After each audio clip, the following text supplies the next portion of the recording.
In his final days, Napoleon was a man alone. Far from the empire he had once commanded, on the isolated island of Saint Helena, he faced the end as a solitary figure. May 5, 1821, marked the passing of one of history's greatest, yet his story did not end in death. Buried in the quiet, unremarkable soil of Saint Helena, Napoleon's body seemed lost to time, but his spirit, his legend, was too grand to be forgotten. His loyal followers would not let him rest in obscurity. Nearly 20 years later, in 1840, they exhumed him from that far-off island. His remains, wrapped in the simplest of shrouds, began their journey home.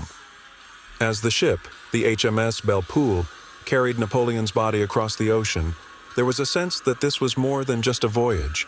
It was a final chapter, a homecoming for a man who had once ruled with unmatched power and vision.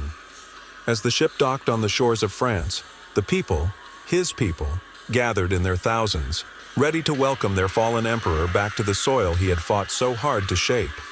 They came not just to honor him, but to mourn the loss of the man who had dared to crown himself emperor, who had challenged kings and kingdoms, and had, for a time, made France the center of the world. The streets of Paris were transformed into a path of tribute. Flags waved, hearts swelled. The once great conqueror, now no more than a coffin, passed through the capital he had once ruled. There was no need for grandeur, no speeches, just silent reverence. The people understood. They were not merely mourning a man, they were saying goodbye to an era. When his body finally rested in the grand tomb at the Hôtel des Invalides, surrounded by marble and gold, it was as if Napoleon had returned to his rightful place in history.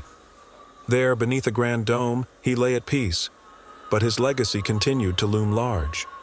He had been more than a general, more than an emperor. He was the man who, against all odds, crowned himself. He defied kings without needing to defeat them in battle, and in doing so, became something greater, a symbol of ambition, of destiny. Napoleon's life was a rise and fall of staggering proportions. He had reached heights few could imagine, only to lose it all. But even in death, he remains immortal, a man who reshaped the world, who dared to defy fate itself, and whose story will forever be told with awe, with reverence, and with the heavy heart of knowing that even the mightiest of men are, in the end, only human.